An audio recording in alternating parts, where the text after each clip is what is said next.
La sesión de hoy la hemos titulado Viaje hacia la noche.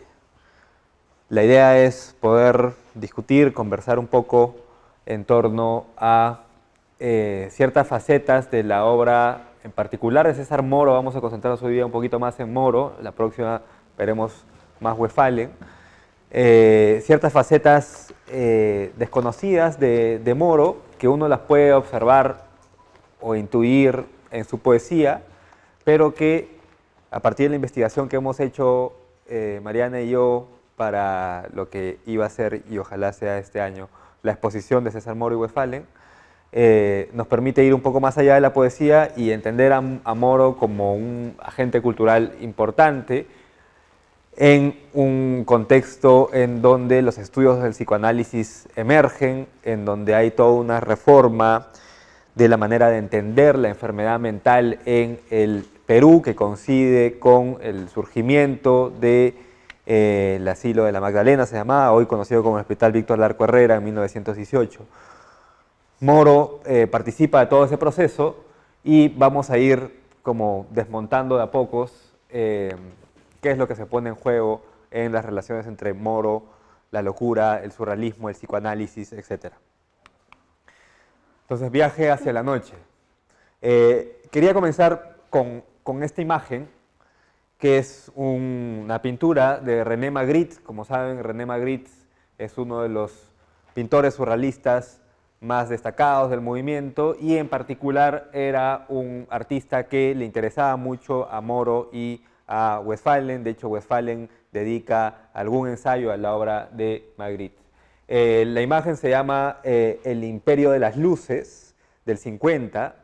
Desde el título podemos darle un marco de interpretación a la imagen. Cuando se habla del Imperio de las Luces, lo primero que se nos ocurre es el famoso siglo de las luces, ¿no?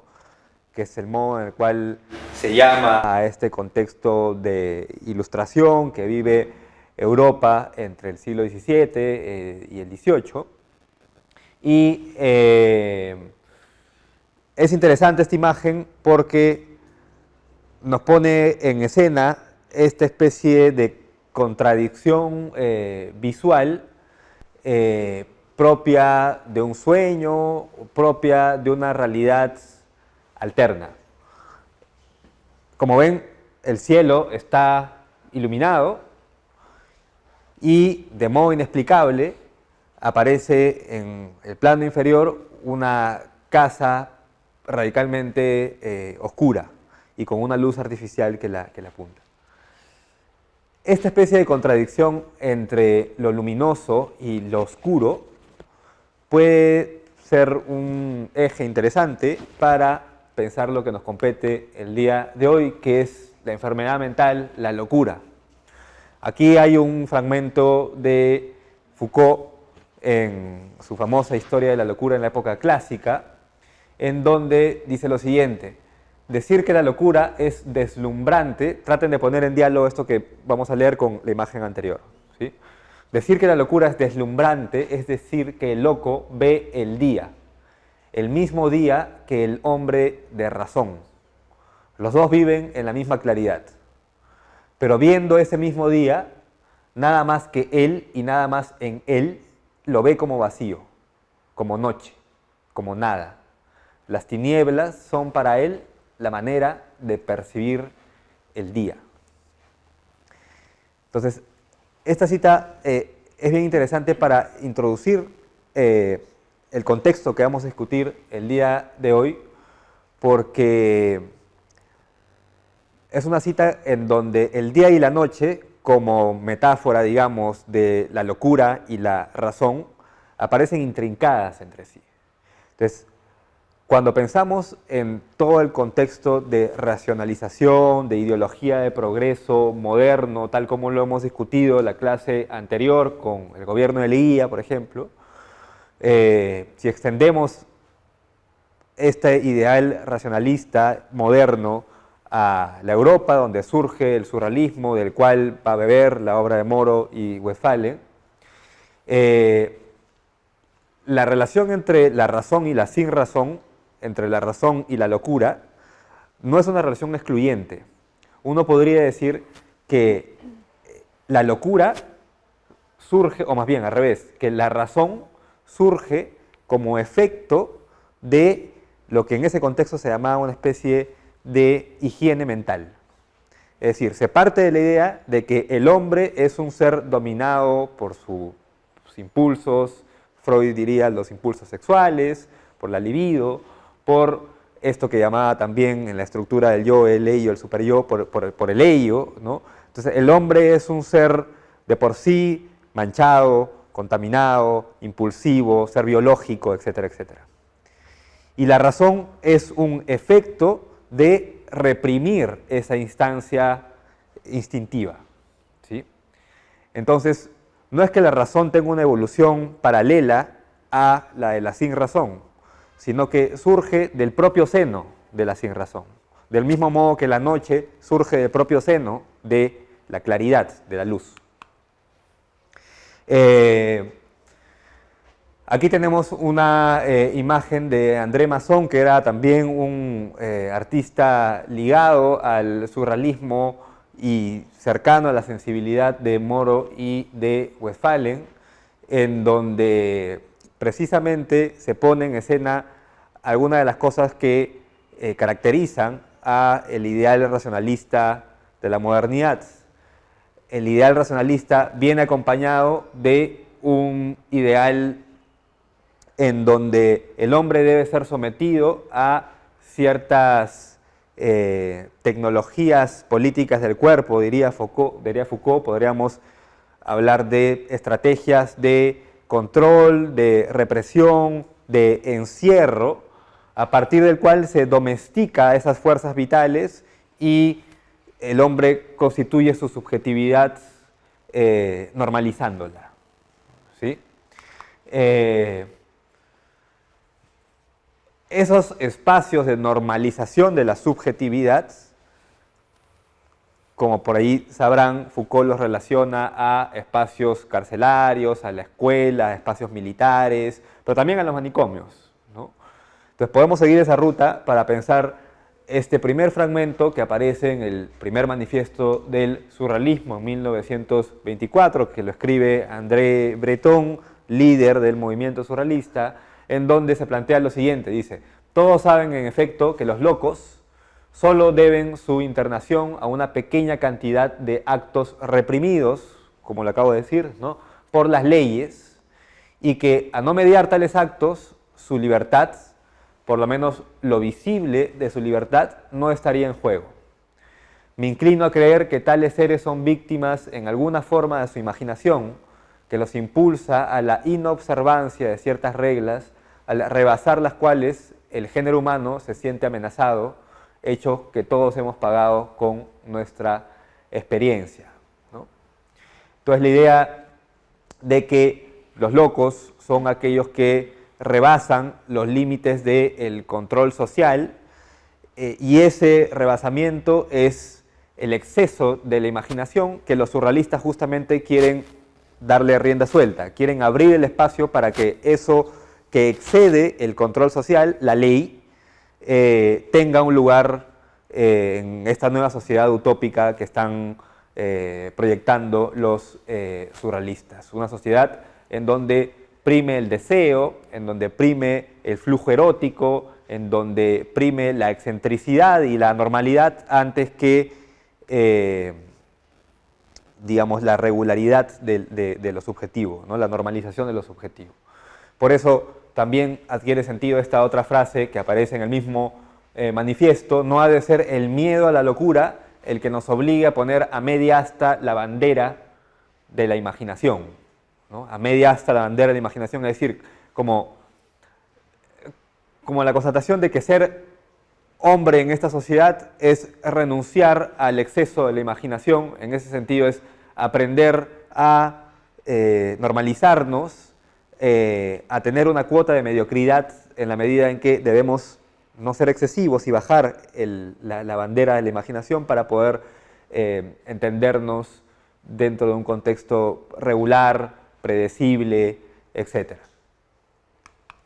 Primer manifiesto del surrealismo, como digo, en 1924, lo firma Breton, pero acá podemos ver también hacia la izquierda está Tristan Tzara, aparece Salvador Dalí a la derecha de Breton, Yves Tanguy, Max Ernst, Paul Eluard, el de atrás de Tristan Tzara, en fin, toda la mancha del surrealismo en el 24,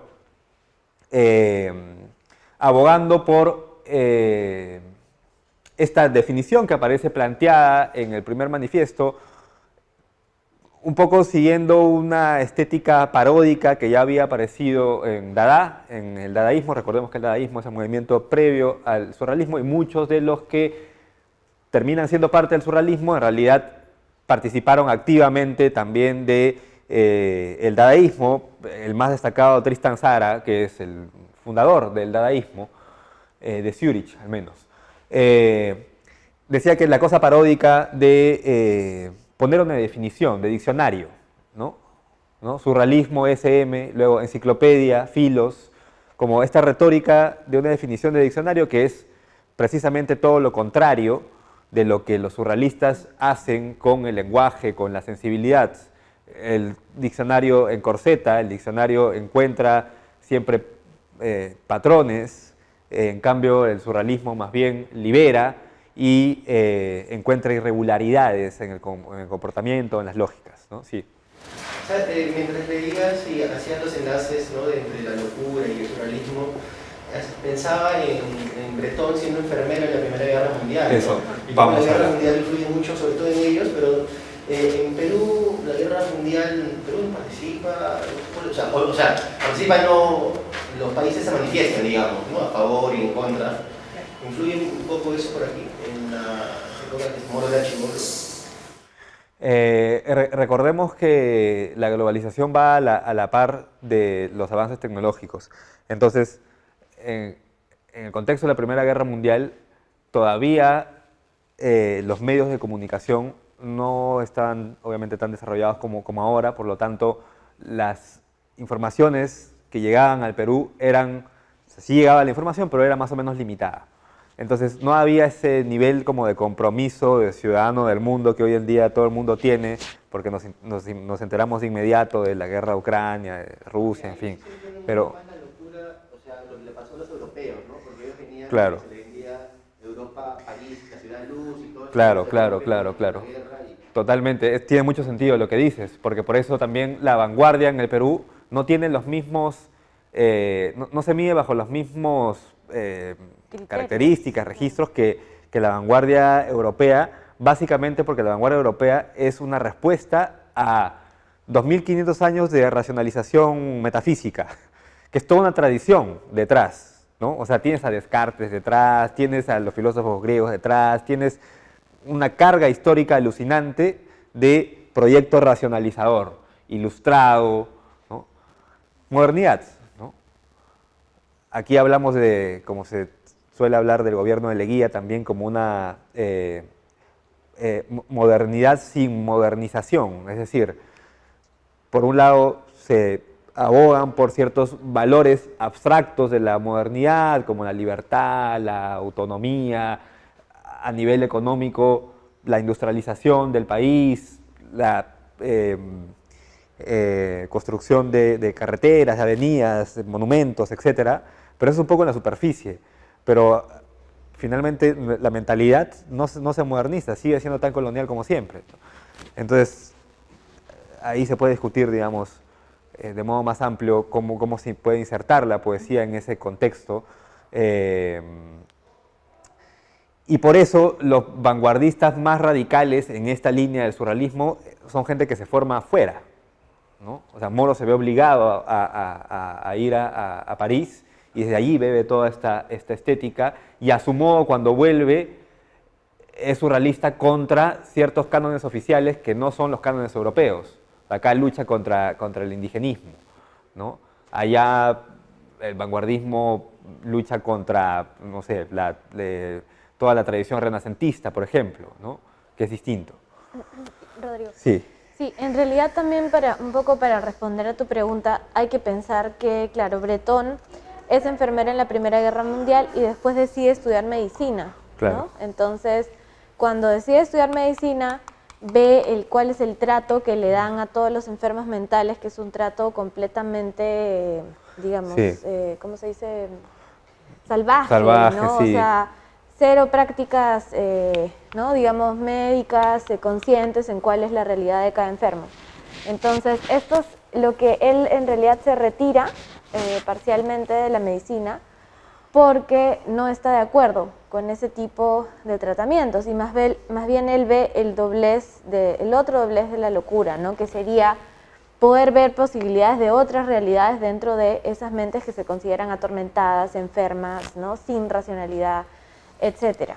Y de hecho es practicante de un doctor muy famoso que se llama Auguste Charcot, Charcot. ¿no? Que vamos a ver ahora Sí, más adelante. justamente vamos a ver un poco de eso también. Entonces, bueno, aquí está la definición del surrealismo como automatismo psíquico puro, por cuyo medio se intenta expresar tanto verbalmente como por escrito de cualquier otro modo el funcionamiento real del pensamiento. En fin, no voy a leer toda la definición, pero aparece la idea de automatismo psíquico, que es la base para la escritura automática en el surrealismo, y también aparece la idea de la omnipotencia del sueño, que es precisamente esta instancia que se pretende liberar de la represión racionalista de Occidente. En algunas obras de Breton aparecen menciones de esto que Mariana ha comentado, que es un abogar por la locura, defender la locura, además hay que decirlo, no sin cierta idealización o romantización de la locura, como si fuera una fuerza expresiva que nos va a permitir liberarnos de la sociedad burguesa y de las convenciones religiosas, morales, cívicas de esta sociedad. Sí, pero claro, detrás de todo este rollo hay gente que sufre, ¿no? O sea, los locos, más allá de ser un modelo estético, son personas que sufren, ¿no?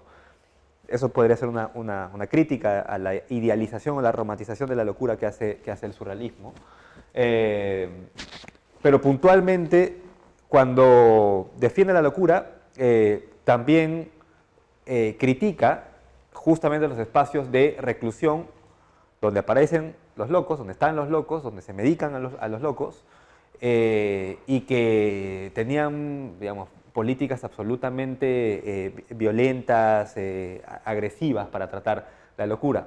Entonces, en Nadia, por ejemplo, de 1928, que es esta novela con ciertos visos autobiográficos, que además está protagonizada por Nadia, que es una paciente mental, probablemente inspirada en las pacientes mentales, las llamadas histéricas del Hospital de la Salpêtrière en Francia, que fue un hospital muy famoso desde el siglo XVII hasta inicios del siglo XX, básicamente porque era un hospital en donde se concentraban estas mujeres histéricas que digamos, eran segregadas de la sociedad por tener reacciones emocionales inexplicables sin una causa aparente. Como saben, estas reacciones, digamos que en un determinado momento se las trataba con electroshock, con baños de agua fría y con un montón de recursos inhumanos.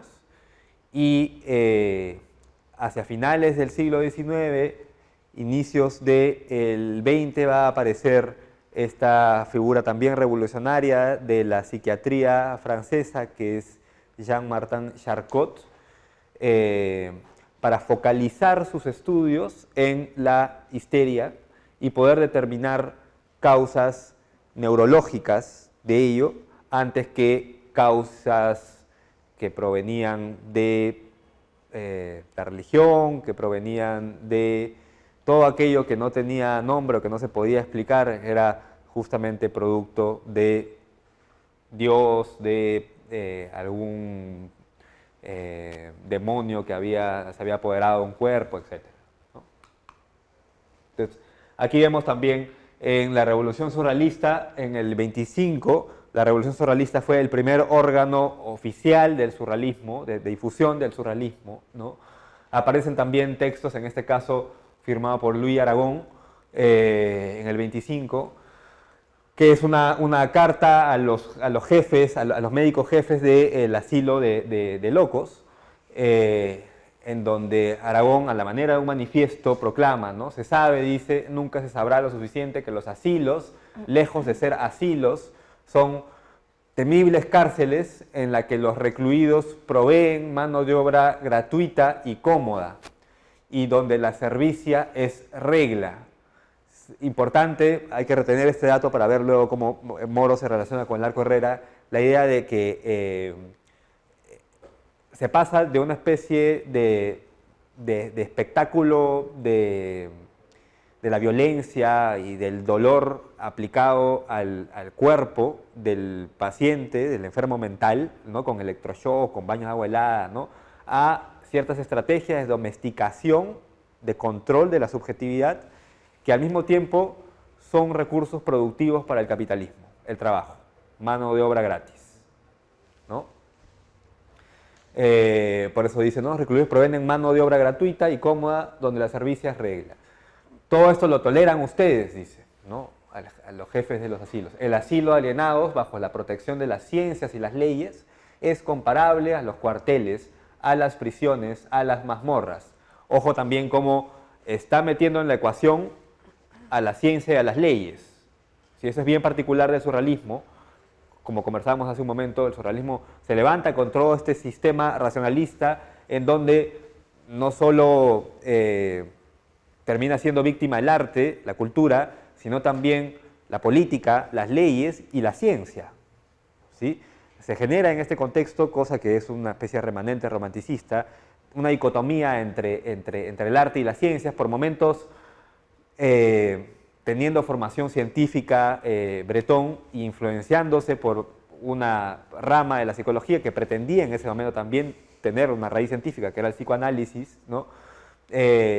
Parece no estar tan enemistado con la ciencia, incluso habla de la influencia de la teoría de la relatividad de Einstein en su propia teoría surrealista, pero como de a pocos esta dicotomía entre ciencia y sensibilidad, ciencia y arte, ciencia y exaltación de las emociones que produce o que propone el surrealismo se va a ir radicalizando cada vez más.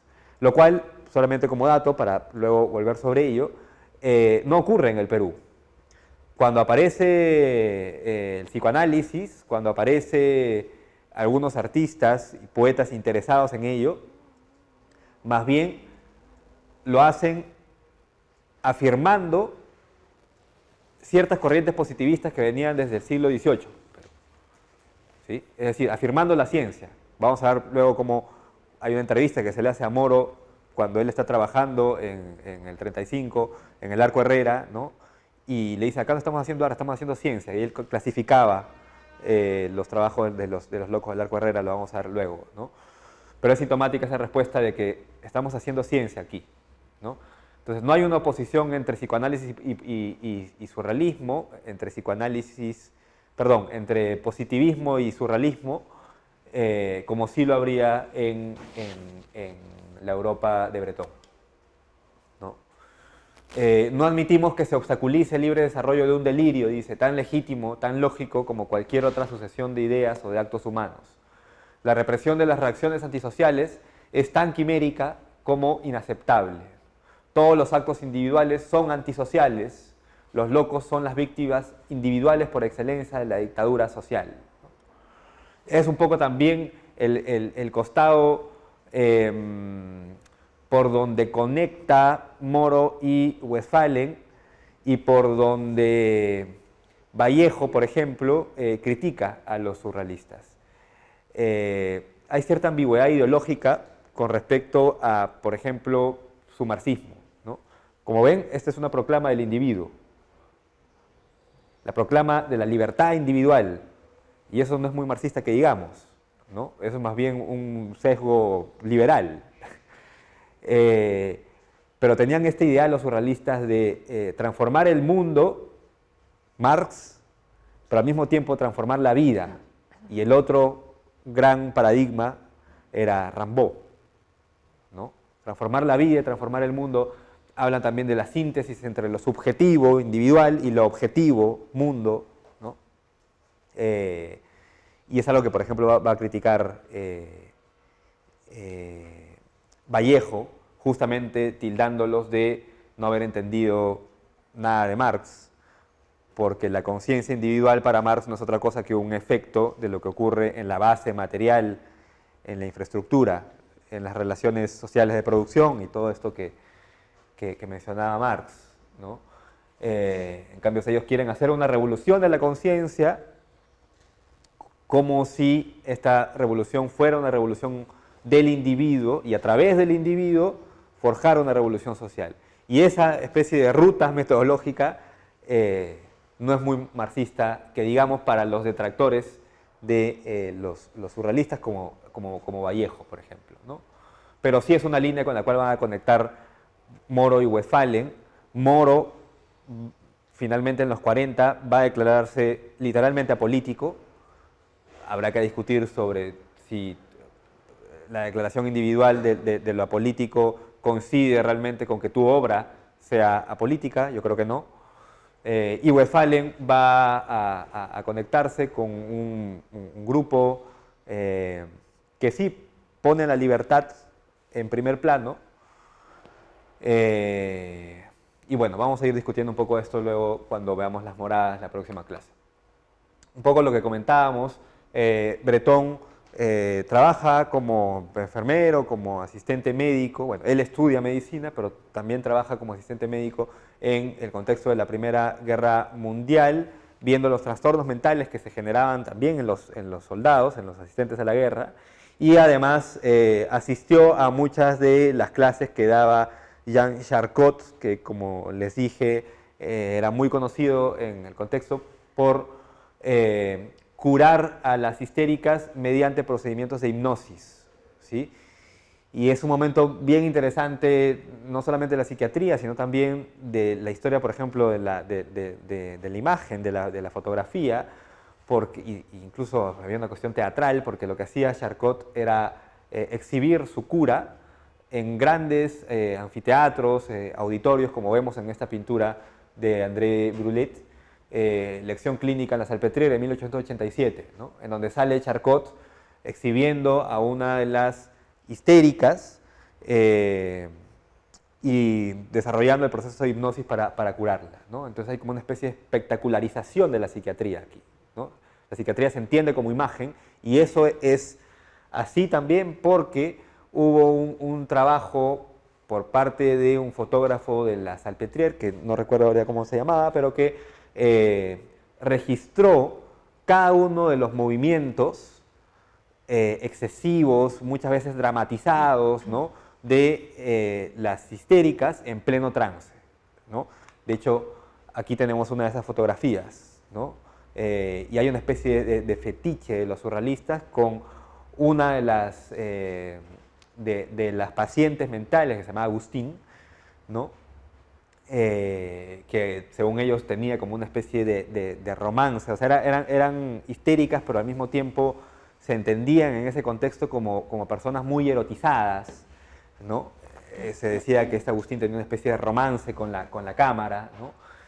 Y en ese contexto los surrealistas Aragón y Breton sacan este texto, el cincuentenario de la histeria, celebrando los 50 años de el descubrimiento médico de la histeria por parte de Charcot, pero lo relacionan con algo que va más allá de la psiquiatría y que apunta a la transformación de la sociedad. Es decir, cómo la histeria puede ser una fuerza expresiva que desmonte las estructuras burguesas tradicionales.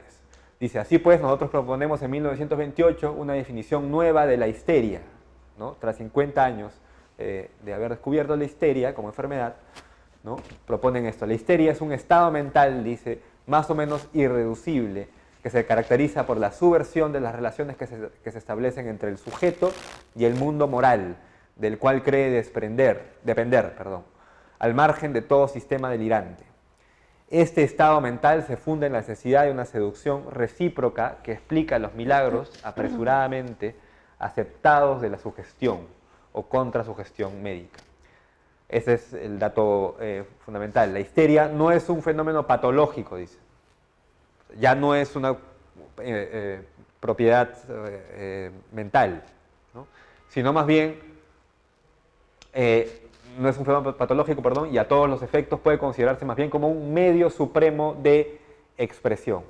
Entonces, una especie de canalización de estas anomalías médicas hacia el campo del arte, de la estética, y a su vez, esto que ocurre en el campo del arte y la estética no es otra cosa como, en toda la vanguardia sucede, un canal para la transformación del mundo. Esto que hoy en día suena utópico era la política número 1 de la vanguardia: disolver el arte, disolver la fuerza del arte en el mundo. De lo que se trata es de volver a unir arte y vida. La separación entre arte y vida es una separación propiamente burguesa que hay que abolir, pensaban los vanguardistas, ¿no? Aquí, como otros datos que podemos, o imágenes que podemos sacar que abonan hacia esta ruta de arte y locura, en la Revolución Surrealista también, en el número 12, ¿no?, aparecen estas fotografías de objetos realizados por enfermos mentales. Y bueno, aquí una obra de Ernst, imágenes de una buena semana, ¿no? De una semana de bondad, en donde justamente aparece este personaje burgueso, incluso más aristocrático, podríamos verlo aquí, ¿no? Actuando violentamente y con cabezas de animales que de algún modo hacen que se entienda la subjetividad atravesada por estos instintos que se ponen siempre en límite con la ley y que incluso la rebasan, ¿no? La ley básica de represión por excelencia para el psicoanálisis es el incesto, ¿no? El crimen, la violencia, son espacios en donde la represión de la sociedad burguesa de pronto se descalabra, ¿no? De pronto entra en suspenso. Dice Westphalen en ¿Cuál es la risa?, un texto que escribe en el 35, pero que recién se publica en el 88, muchos años después. Es un texto polémico además porque Westphalen al parecer no autorizó la publicación de este libro, pero bueno, ya lo tenemos publicado. Detrás del telón, que es una manera además muy sintética de pensar el surrealismo, justamente lo que está detrás del velo racionalista, hay fuerza, hay pulsión, hay deseo, etc. Me parece que sintetiza muy bien esto que hemos estado conversando ahora.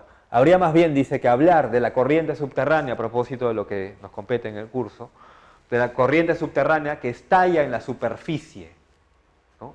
La conjunción de lo subjetivo y lo objetivo, surrealismo. O que referirse a la leyenda de lo ya visto, de lo reconocido. La familia y todas las instituciones burguesas, ¿eh? La familia, la escuela, la religión, la sociedad han intentado cerrar las puertas a aquello, a esa corriente subterránea, esa corriente de pulsión subterránea, ¿no? Han intentado cerrar las puertas a aquellos deseos que ni aún pueden nombrarse.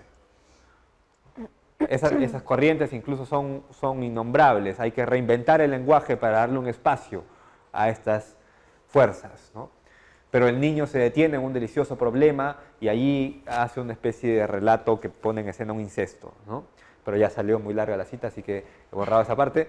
Pero es interesante también que se retraiga a la figura del niño, de la infancia, como aquel que desde esa fragilidad, desde esa inocencia, puede poner entre paréntesis o puede desmontar, puede cuestionar, puede romper estas reglas represivas de las instituciones burguesas que reproducen formas como la familia, la escuela, la religión. Hasta ahí esta primera parte como introductoria para hablar un poco de surrealismo y su relación con la locura. No sé si tienen una pregunta hasta aquí, si no podemos seguir con lo que sigue, o tú, Mariana, ¿quieres añadir algo? No sé. No, está bien, sí. ¿No? Bueno, entonces, la emergencia del psicoanálisis en el Perú. ¿Sí? Cómo todo esto que hemos visto, de algún modo, digo, en esta clase y en la anterior, porque también hablamos del contexto político, cultural en la que estábamos en los 1920, 30, en el Perú, cómo todo esto aparece específicamente en la obra de Moro y Westphalen, aunque más específicamente vamos a detenernos hoy día en la obra de Moro, ¿no? La relación entre Moro y el Hospital Víctor Larco Herrera. El psicoanálisis aparece por primera vez enunciado, discutido en el Perú, en un texto que escribe Honorio Delgado en 1915 en El Comercio. ¿Sí? Honorio Delgado era un estudiante de medicina, psiquiatría, también estudió filosofía, había aprendido muchos idiomas, entre ellos el alemán, había viajado a Viena y a Alemania para seguir sus estudios, y en todo ese contexto entra en diálogo con las teorías de Sigmund Freud.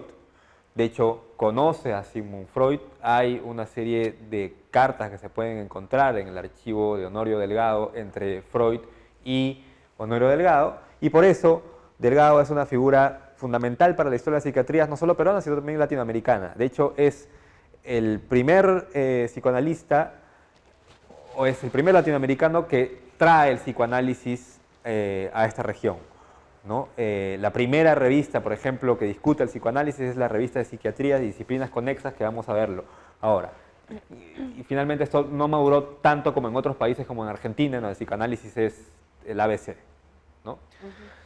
En este texto del Comercio, Honorio Delgado va a definir así el psicoanálisis. Dice: el psicoanálisis nacido hace algo más de 20 años de la observación de un vulgar caso de histerismo, se refiere a Charcot, como lo acabamos de ver, ¿no? Y a lo que ocurría en la clínica de Salpêtrière, y no teniendo en los albores de su existencia más dominio que el limitado a cierta rama de la medicina mental, ¿no? Interesante este movimiento porque dice, ocurrió hace más de 20 años, ¿no? Pero está ligado solo a la medicina mental.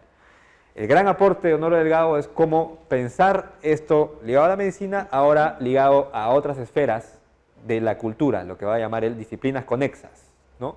Como la antropología, como la etnología, como el arte, etc. Dice, es hoy un método de valor y aplicaciones universales. Su extensión en la actualidad invade las esferas de todas las ciencias y aún de la filosofía y el arte. Cosa que no era tan cercano a Freud. De hecho, hay una serie de encuentros y desencuentros entre Breton y Freud. Hay un famoso texto de Breton en Los Pasos Perdidos, en donde él cuenta su primer encuentro físico con el doctor Freud. Va a su estudio en Viena, ¿no? Y conversa con él y sale absolutamente decepcionado porque dice que Freud solamente repite lugares comunes, y luego hay una carta que Freud le escribe a Breton porque él estaba muy entusiasmado hablándole del surrealismo y de cómo todo el surrealismo se inspiraba en sus estudios del psicoanálisis, y Freud dice algo así como agradezco mucho su amabilidad y lamento no entender el surrealismo, no entiendo, debe ser por mi ignorancia, mi total ignorancia en temas de arte. Y Freud, a pesar de que la base para una de las vanguardias más radicales del siglo XX como el surrealismo, era un señor muy, muy conservador a nivel de conocimiento artístico, ¿no? Aunque escribe algunos análisis del psicoanálisis aplicado al arte, pero sus dos grandes figuras, la figura que recuerdo ahorita al menos es Leonardo da Vinci, ¿no? O sea, bastante atrás, ¿no? Y además hace un análisis estrictamente autobiográfico de da Vinci, y eso no era algo que le interesaba particularmente al surrealismo. Entonces decía que esta idea de aplicar el psicoanálisis a las esferas del arte, de las ciencias, no es algo muy ligado a Freud, pero sí más a otro autor con el que dialoga también muy de cerca Honorio Delgado, como Carl Gustav Jung, como lo vimos la clase pasada, y que va a ser fundamental para entender también el ingreso y el interés de Moro y de Westphalen en el psicoanálisis con las figuras del inconsciente colectivo, que va a ser una ruta para pensar las relaciones entre el surrealismo y las llamadas culturas mágicas por ellos, o las culturas prehispánicas para nosotros, ¿no? Que lo vamos a discutir la clase que viene. 1915 entonces es un año fundamental. Aparece este texto de El Comercio, Honorio Delgado habla por primera vez del psicoanálisis, pero a su vez aparece la figura de Hermilio Valdizán, que bueno, había nacido en 1885, pero que en 1915 presenta su tesis de doctorado. Valdizán era también un médico psiquiatra formado en Perú y en Europa. Esta tesis la produce en la Universidad de San Marcos y es en ese contexto como el maestro de Honorio Delgado. ¿Sí? Honorio Delgado era menor y sigue un poco la ruta de Valdizán en términos de interés por la enfermedad mental y al mismo tiempo cómo pensar la enfermedad mental en el Perú. Entonces su tesis es sobre la alienación mental entre los primitivos peruanos, en las culturas prehispánicas peruanas, ¿no? Es interesante esta ruta porque, a diferencia de otros movimientos en donde se reivindica lo autóctono en términos de identidad, aquí se reivindica lo autóctono en términos de, vamos a llamarlo así, otredad. Es decir, no son figuras determinadas, positivas, que marcan la identidad del peruano, a partir del cual se puede entender una época, una cultura, un tiempo, sino más bien es ese lado B que marca la identidad del peruano. Por eso digo como la otredad, ¿no? Esos bordes a veces indecibles que tienen que ver justamente con la locura, ¿no? Para pensar entonces lo peruano, lo autóctono, desde un ángulo, si quieren, y si me permiten la palabra, más dialéctico. O sea, no pensar solamente lo que es en términos de identidad racional, formativa, determinada, sino también lo que no es. ¿Cuál es ese borde en el cual la subjetividad autóctona se mueve, ¿no? Por eso la alienación es tan interesante, pensarla también como un medio o como ciertos espacios en donde la racionalidad colonialista no ha calado, porque entre otras cosas que importamos del extranjero, de la corona española, etcétera, es precisamente el racionalismo occidental. Entonces, al concentrarse en la locura en los primitivos peruanos, él hace una especie de trabajo etnográfico para observar dónde estos cánones racionalistas y también estos cánones médicos que curan la locura no han calado del todo, ¿no? Entonces, además de psiquiatra, es un gran etnógrafo, Valdizán. Sí. ¿No? Solo quería aquí puntualizar una cuestión que sí, creo que lo dije la vez pasada, ¿no? Todas estas miradas hacia lo que se denomina primitivo, hay que cogerlo un poco con pinzas, ¿no? Porque todavía estamos en un momento en que esta idea de lo primitivo es un poco lo salvaje, lo que no se ha sido asimilado por la cultura. Entonces, cuando Rodrigo habla también de esa otredad, o sea, de ver el mundo prehispánico como lo otro, efectivamente hay una distancia, ¿no? O sea, es decir, no hay todavía una conciencia de lo prehispánico como lo peruano, ¿no? Como lo nuestro, por así decirlo. Entonces, eso sí es importante porque igual se está estudiando, pero con una lupa de tercero, ¿no? Es decir, se mira con cierta distancia. Y eso es un poco lo que va a cambiar también cuando veamos en la última sesión la posición que tiene Westphalen respecto al mundo prehispánico, ¿no? Es más puntualmente desde el artista prehispánico, ¿ok? Claro, no olvidemos que Valdizán y Honorio Delgado, por más interesados que estén en el arte, tienen formación científica, también racionalista occidental, porque los dos se formaron básicamente afuera, y por lo tanto sí es cierto que estamos en un contexto en donde la división entre alta y baja cultura está completamente presente, la división entre civilización y salvajismo también está presente, entonces sí hay cierta observación distante de los primitivos peruanos como gente que no ha entrado a el registro civilizatorio, ¿no? Pero al mismo tiempo, como ocurre a veces en las revoluciones, eso que se muestra como una tara del momento, genera las bases para que luego hayan intereses cada vez más profundos y cada vez más complejos en el sentido de ir rompiendo estas dicotomías entre lo salvaje y lo civilizado, ¿no?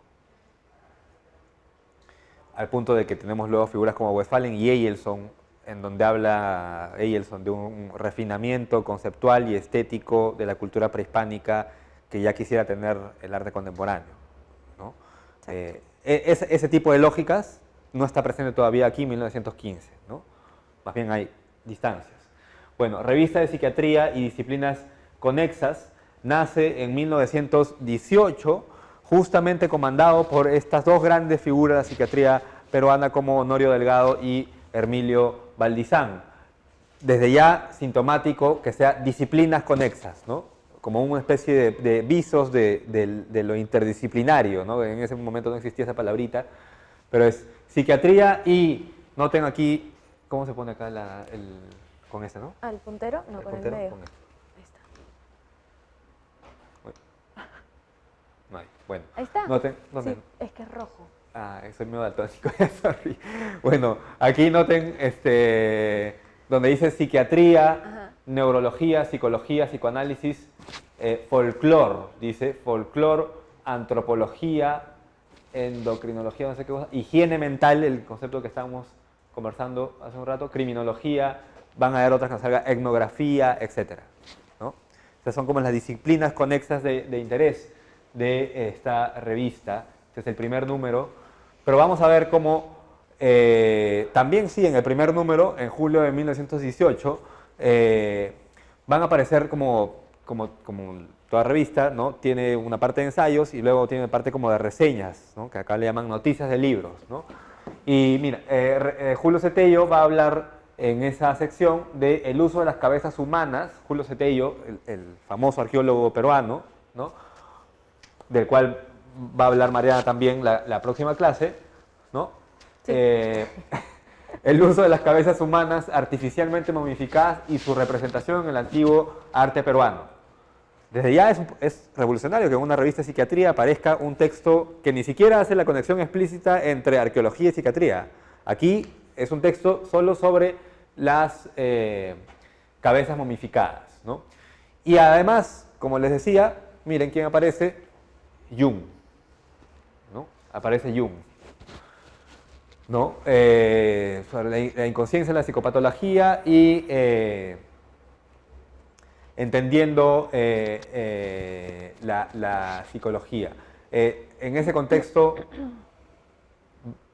Jung ya tenía o ya mostraba un cierto interés por las llamadas, mal llamadas podríamos decir, culturas primitivas, porque es el momento en donde la idea de lo inconsciente, del inconsciente colectivo, se entiende en términos históricos. Entonces, esto que para Freud son como patrones individuales, para Jung son patrones que se pueden encontrar en los mitos, por ejemplo, ¿no? En la mitología no solo grecorromana, sino también prehispánica, en nuestro caso. Disculpa, algo que Taylor decía, ¿no?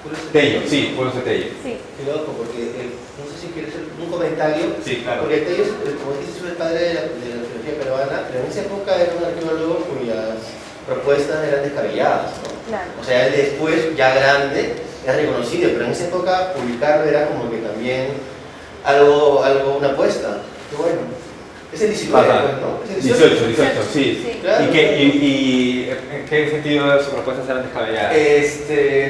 Yo vi un sucedió en el Perú, Sí. que le dedican justo a eso, que todo esto, por ejemplo, Chavín de Huántar no tenía nada que ver. Recuerda que veníamos de las culturas, ¿no? La población de América de otro lado, ¿no? Entonces, 3.500 años y eso era ya...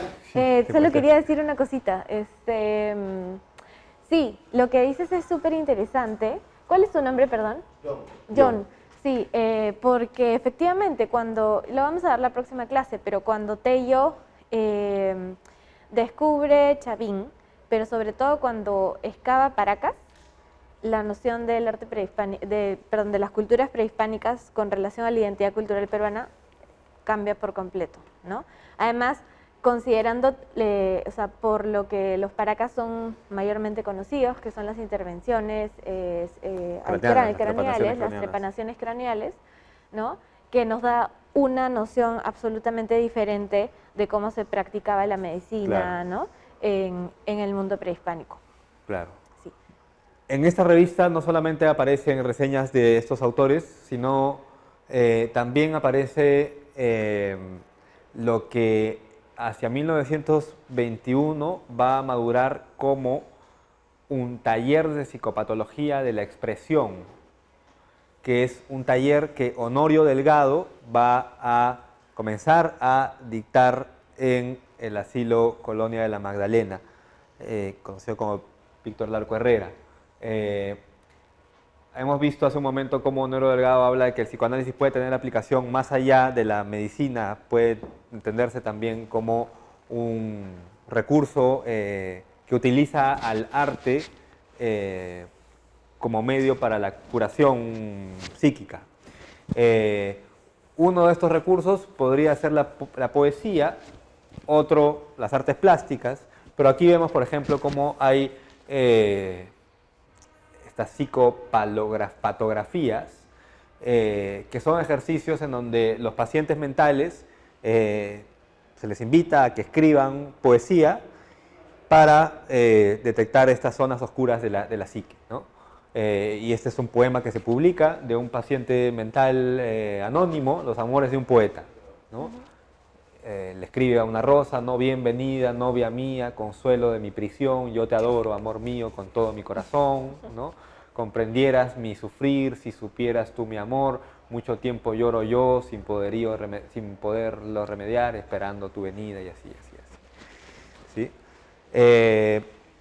El concepto del psicoanálisis que opera aquí es en la sublimación, ¿no? Si la sublimación es el medio mediante el cual los impulsos sexuales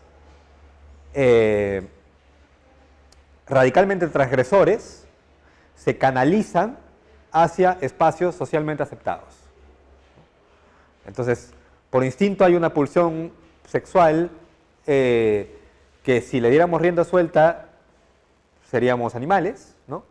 Pero socialmente se generan ciertos espacios en donde esa libido, puede ser canalizada. La pintura es uno de ellos, la poesía es otro. De hecho, un medio de sublimación por excelencia es el arte, ¿no? Entonces, a eso apuntan estos ejercicios. Este es otro documento bien interesante. Todo esto es parte de una investigación en curso, así que lo que me comentabas, perdón, repiten tu número, John, me parece súper interesante, y así también abro a que todas puedan complementar lo que estamos viendo. Es algo, creo, poco estudiado, la relación entre Moro y estos autores, ¿no? Pero encontramos también en un texto de Hermilo Valdizán el sistema nervioso de nuestro folclore, también en la revista de psiquiatría, en 1919. Estos resultados de un estudio etnográfico que hace Valdizán en distintas regiones del país con el eje del sueño, cómo opera el sistema nervioso en culturas que no han recibido aún, o que a las cuales no se le ha penetrado aún, digamos, toda la lógica colonial, racionalista, etc. Entonces, va a decir así Hermilo Valdizán: merced a los incesantes progresos realizados por la doctrina del psicoanálisis, adquiere en la actualidad un vivísimo interés sobre el criterio del vulgo respecto a la capacidad onírica, el sueño. Los ensueños preocupan vivamente a nuestro vulgo, que los toma por regla general como verdaderos anuncios, como advertencia de sucesos que deben realizarse fatalmente, ¿no? Esto que en Europa comienza a ser como revolucionario contra el racionalismo imperante, desde el romanticismo, por ejemplo, que también hay una especie de rescate del sueño como instancia casi profética, ¿no? Y que se retoma luego en el surrealismo, ¿no? Estaba pasando en Perú en las culturas prehispánicas, ¿no? Entonces hay esta idea que se repite a veces también de cómo si uno ve los telares paracas, o si uno ve una serie de manifestaciones artísticas de la antigüedad, podemos decir que el surrealismo, o sea, que la cultura prehispánica ya estaban haciendo una suerte de surrealismo antes de que aparezca el surrealismo canónico occidental, ¿no? De las figuras del sueño, del inconsciente, de la locura, ¿no? Estaban puestas en un primer plano y no en el último efecto de la represión, como la situación a la que los surrealistas se enfrentan. Y en verdad, o sea, eso existe ahí, o sea, en las culturas prehispánicas, y siempre, porque es la forma en la que el individuo trata de explicar su propia existencia. O sea, el componente onírico, desde el sustrato psíquico que también explicamos la clase pasada, es latente, ¿no? Entonces no tiene que haber propiamente una denominación surrealismo para Claro. decir esto empezó aquí. Existe siempre porque es la forma en la que como individuos nos ubicamos en el mundo. Claro. Y de hecho esa abstracción o esa experiencia de la realidad que tenemos evidentemente pasa a nuestra mente por simplemente desarrollarnos, ¿no? Movernos en el espacio que habitamos, ¿no? Dice, es tanta la fe en esos anuncios, los anuncios del sueño, ¿no? En ciertos elementos de nuestro vulgo, que los sueños tienen un valor decisivo de muchas actitudes y muchas acciones, y tienen una interpretación que varía con las localidades, y de la cual damos aquí una breve enumeración, y aparece este cuadro que creo que no lo pueden ver bien desde allí, pero que es muy interesante porque sale como un esquema, el contenido del sueño, ciertos patrones que se repiten, que Jung podría relacionarlos con las figuras del arquetipo, ¿no? Agua limpia, por ejemplo, cómo se interpreta la figura del agua limpia según las distintas regiones, ¿no? En Lima sale vacío, ¿no? En Ancash como felicidad, en Huánuco como felicidad, en Apurímac como felicidad, ¿no?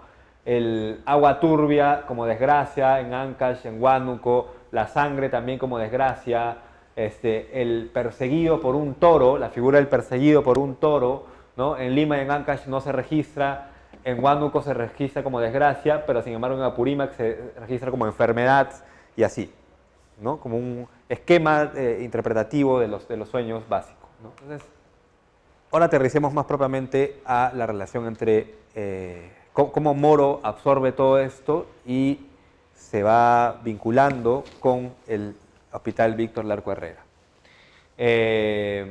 Todos estos estudios que aparecen desde 1915 van a ser un abono para que la reforma del Hospital Víctor Larco Herrera, que en realidad se venía anunciando a nivel más de necesidad de política de Estado, digamos, de ver un lugar en donde cierta población pueda subsistir con ciertas reglas básicas de sanidad y de convivencia, ¿no? Se venía gestando desde finales del siglo XIX, desde 1897 se había propuesto un proyecto ya de reforma del manicomio del Cercado. Aquí vemos una placa de lo que era el antiguo manicomio del Cercado en 1859, Hospital civil de la misericordia destinado a la asistencia y curación de los amentes de ambos sexos. Misericordia, ¿no? Misericordia. O sea, los medios mediante los cuales se cura a la locura son medios que provienen aún de la religión. No estamos hablando de una ciencia secularizada, ¿sí? Eran las famosas hermanas de la caridad las que hacían las veces de enfermeras, pero era gente sin mayor experiencia y formación científica, sino más bien religiosa. En Variedades, en 1919, aparece justamente un texto que va a mostrar lo que en ese contexto se entendía ya como la reforma del asilo colonia de alienados, ¿no? Aparece allí una fotografía de Víctor Larco Herrera, que era un filántropo, mecenas, que apoyaba muchos proyectos políticos y culturales, y que va a ser el, digamos, benefactor de esta reforma. Aquí dos planos que me parecen bien interesantes porque muestran cómo en 1897 se hizo el primer concurso para proponer las reformas arquitectónicas y psiquiátricas de este nuevo espacio que iba a albergar a los enfermos mentales, ¿no? Estuvo a cargo de un señor que se llamaba Antonio Muñiz, ¿no? Que fue finalmente el ganador del concurso. Estamos hablando del gobierno de Pierola, finales del siglo XIX, como una especie de importación de lo que sucedía en Europa. También un rasgo particular de la modernidad son las políticas higienistas, ¿no? La modernidad en oposición al medioevo básicamente se concibe como una ciudad o como un espacio en donde la cantidad de enfermedades, de epidemias, de enfermedades venéreas, producto del hacinamiento y producto de una política, digamos, de cuidado personal no tan extendida, ¿no? De a pocos va implementándose. Entonces, como parte de estas políticas higienistas, ¿no? Se propone esta reforma, y uno de los cambios es este modelo que se llama modelo distributivo y abierto, ¿no? Abierto en el sentido de procurar que el hacinamiento en estos manicomios no sea tal, ¿no? Porque además había la idea de que la locura se reproducía de generación en generación, ¿no? Entonces, si estaban todos hacinados, probablemente iban a tener relaciones sexuales y se iban a reproducir, y así esto iba a ser un gran problema de Estado, ¿no? Entonces había que darle espacio, y por eso se generan esos espacios de jardines, ¿no? Jardines al medio, en donde los locos pueden recrearse, y además en los alrededores habían chacras en donde los enfermos mentales podían trabajar, ¿sí? Y distributivo en el sentido de que, como una instancia propia del cientificismo, se clasifica, ¿no? Entonces ya no son solamente locos, marginados, pobres, porque antes todos estaban puestos en el mismo espacio, ¿no? La idea genérica del excluido, el marginado, ¿no? Ahora comienzan a hacerse estudios cada vez más específicos de, dice por ejemplo aquí, pabellón de agitados y ruidosos, ¿no? Y el otro es pabellón de sucios e idiotas, ¿no? Y así, típico gesto taxonómico, así, de clasificación propio de la modernidad, ¿no? Clasificar para entender, ¿no? Distribuir para entender, ¿no? Entonces, una de las reformas o uno de los ejes de la reforma del asilo colonia de la Magdalena tiene que ver justamente con, en lugar de aplicarle electroshock a los enfermos mentales, se les regenera, o se intenta regenerarlos, mediante la domesticación que produce el trabajo, ¿no? Entonces, Baltasar Carabedo, que es uno de los sucesores de la línea de Honorio Delgado y Valdizán, que va a ser también cercano a Moro, va a escribir en el 15, en un famoso texto, en una famosa revista también, La Reforma Médica, va a decir, la inactividad conduce a la demencia. Miren ese inicio, ¿no? La inactividad, el ocio, conduce a la demencia, ¿no? Por lo tanto, el trabajo conduce a la razón, ¿no? Hemos visto con frecuencia, durante los 8 meses que trabajan los alienados en el asilo de la Magdalena, que sujetos inertes, al parecer verdaderos dementes, unos y excitados y peligrosos otros, cambiar sus fisonomías clínicas, al poco tiempo de estar sometidos única y exclusivamente a este tratamiento, que no solo es un recurso para mejorar el estado físico de ciertos enfermos, estimulando y regularizando las funciones orgánicas, sino también un agente moral poderoso. O sea, es Foucault sintetizado en unas cuantas líneas, ¿no? En el sentido de que el capitalismo absorbe la irregularidad de lo subjetivo, lo anormal, ¿no?, a políticas y estrategias de control del cuerpo mediante el trabajo. Mientras más se estimula una ética, digamos, del trabajo, los cuerpos se vuelven más predecibles, más domesticados y por lo tanto más dados a entenderse como agentes productivos del capitalismo. ¿Sí? Entonces aquí vemos, ¿no?, a los enfermos mentales trabajando en la chacra, en actividades de lavandería. Aquí vemos en otros talleres de panadería, de costura, ¿no? Aquí un testimonio de un paciente del Arco Herrera, ¿no? Dice, yo no soy enfermo, soy empleado.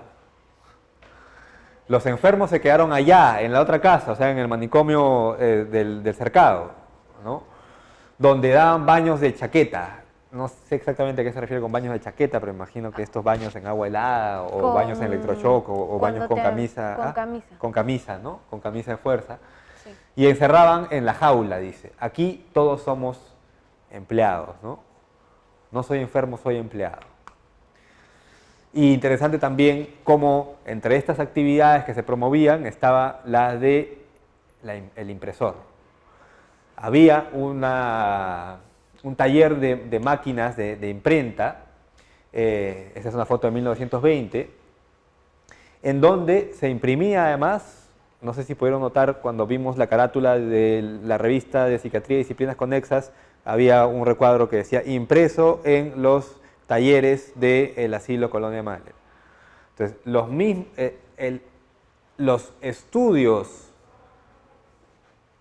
a través de los cuales se podría curar las enfermedades psíquicas de los pacientes eran impresos por los mismos pacientes. Entonces, hay una lógica de absorción de la máquina productiva, ¿no?, que en este caso es la imprenta, ¿no?, hacia el mismo tratamiento de los pacientes que es bien interesante, ¿no? O sea, ellos mismos están gestando la ciencia, materialmente, la ciencia a través de los cuales se les puede curar, ¿no? Entonces, si se entiende así como globalmente ese movimiento es bien interesante, que es parecido a lo que pasaba con Trilce y los talleres de la penitenciaría de Lima, ¿no? Saben que Trilce se imprimió en panóptico en los talleres de la penitenciaría de Lima, impreso entonces por presos, muchos de ellos analfabetos, ¿no? Entonces, lo que se estaba poetizando en Trilce como esta dificultad de la lengua, como este zumba el tedio bajo el momento improducido y caña, que es un poco la idea de la lengua no pudiendo hablar, ¿no?, está explícitamente representada en la idea de presos excluidos del circuito oficial de la comunicación, ¿no?, imprimiendo Trilce, ¿no? Aquí solamente como un descanso y como un distanciarnos un poco de esta cantidad de documentos históricos que hemos visto, porque hemos hablado de esta relación entre ociosidad y locura y por lo tanto entre trabajo, capitalismo, productividad y racionalidad, ¿no? Los surrealistas, como Man Ray, proponían esta lógica de ir más allá de el trabajo, abogando por el juego, el azar y lo que un artista como Francis Picabia, por ejemplo, va a llamar máquinas improductivas, ¿no? La improductividad va a ser no solo un elemento de resistencia al ideal productivista del capitalismo, sino eventualmente un medio mediante el cual se pueden canalizar todas esas fuerzas transgresoras de la moral burguesa, ¿no? El juego, la risa, la fuerza erótica, etc. Entonces, por eso construían muchos objetos como inútiles, ¿no? En este caso, una plancha que hace todo menos aplana, sino más bien agujera, ¿no? Y bueno, tenemos este texto de Moro, Abajo el trabajo, ¿no? Que creo que cierra bien esto que hemos estado conversando y que es, desde el punto de vista conceptual, digamos, una buena entrada para aterrizar ya, ahora sí, en Moro y el Arco Herrera, ¿no? Abajo el trabajo, que además tiene este título como medio de graffiti, ¿no? Como si lo hubiera puesto en spray en una pared, ¿no? Voy a leerlo solamente, ¿no? Dice: pecho de bisonte, el pantalón y la chaqueta hacen el trabajo, pero tu corazón, ¿no? Miren, el trabajo relacionado a la superficie, ¿sí? A la vestimenta, a algo que envuelve, algo que, si seguimos semánticamente, digamos, el rollo, algo que reprime, ¿no? Que amarra, el pantalón, la chaqueta, ¿no? Pero debajo de eso, ¿qué hay? Dice: tu corazón tiene un panorama y el jugo de tu chaleco, oh prendas de vestir, permitid azul que pase sin venir a pasar una estadía. Permitid azul, como evocando una especie de flujo marítimo interno, ¿no?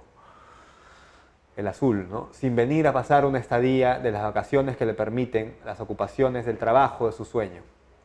En el trabajo de su sueño pierde lo que vosotros, ojos, no ganaréis jamás. Por tanto, nada ganaría a trabajar por anular su sueño, esperemos.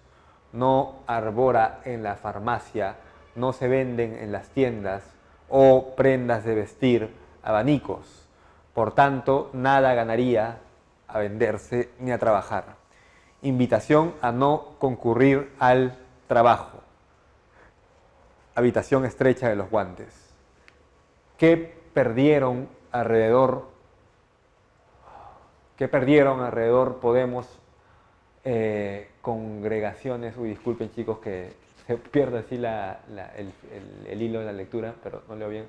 Cintas cosidas. Cintas rosadas. Cintas rosadas, cintas celestes, aspirantes y vosotros todos invitación a trabajar. Pero vosotros todos invitación a no trabajar. Bien, Moro. En Los anteojos de azufre, ya sabemos el texto que reúne muchos ensayos póstumamente en 1958, Moro va a hacer una especie de memoria de cómo era la Lima en los 20, ¿no? Hemos visto como que la memoria que pues Fallen tenía en la Lima de los 30 con Leguía, aquí va a hablar Moro de la Lima de los 20. Y va a decir que hacia 1925 en el Perú las ideas sobre la vida, el arte, el amor y la poesía eran cuantiosamente fáciles, improvisadas, bucólicas, líricas, apresuradas. Básicamente entiende a Lima como un espacio absolutamente asfixiante y represor para su vitalidad. Por lo tanto, en 1925, en esa misma fecha, parte hacia París, ¿no? En cuanto al amor, están por el matrimonio, la virginidad. En cuanto al arte, porque nada mejor en la forma más exterior, un cuadro cualquiera, de aspecto cualquiera, el más banal de naturaleza, en lo que está en lo que esta tiene más superficial y irrisorio, tal, tal, tal, tal. Y hacia el final va a decir lo siguiente: para mejor decirlo, la sola poesía entre nosotros está en la producción borrascosa y esporádica, textos, objetos, cuadros de los alienados en el hospital Larco Herrera. Luego, por libertad como la que sin sospecharse a sí misma cruzamos en la calle. Entonces es bien interesante que en un texto fundante como este que aparece en Los Antojos de Azufre haga una especie de recopilación, como un listado de lo que caracterizaba a Lima en ese entonces, y cierra ese listado diciendo, en síntesis, la real poesía está en el Arco Herrera, ¿no? Ya en ese contexto, Moro había tenido contacto con el Arco Herrera mediante este grupo que estaba reunido alrededor de una revista muy caleta de la época, se llamaba la revista Estilo, ¿sí? Y a este grupo se le conocía como Los Locos. ¿Quiénes eran parte de este grupo? Carlos Quispe Sacín, el hermano de Moro, que había viajado ya a Madrid a seguirse formando como artista, conocido también por ser uno de los grandes impulsores del cubismo en el Perú, pero además teníamos Emilio Goiburu, también artista, pintor, dibujante, entre otras cosas, hacía pintura geométrica, pero es conocido básicamente, ¿alguien sabe? Emilio Goiburu es el que hace la portada de 5 metros de poemas de Oquendo Amat. ¿Sí? Enrique Casterot y Arroyo, que era un crítico de arte junto con Carlos Raigadas, ¿no?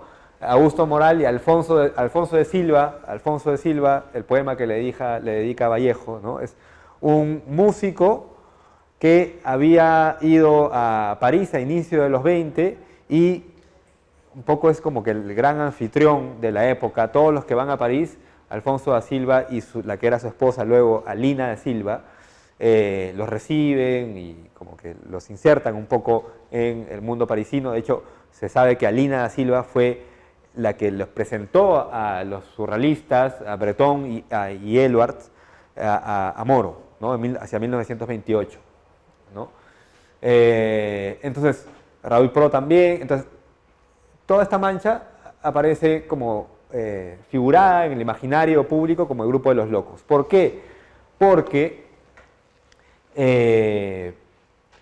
había un interés, un contacto entre familias y amigos en común de la familia de Quispe Sacín con Hermilio Valdizán. Estoy diciendo una ruta posible de pensar ese contacto, por ahí hay otras que todavía desconocemos, ¿no? El padre de Moro era médico formado en la escuela de San Fernando, hoy San Marcos. Y se dice que Hermilio Valdizán fue su profesor. O al revés, probablemente. Creo que más bien el padre fue profesor de Hermilio Valdizán, pensando un poco en las fechas. Claro. Y entonces, mediante el padre, había un interés de Carlos Quispe Sacín y, por extensión también, de su hermano menor, Alfredo Quispe Sacín, luego César Moro, ¿no?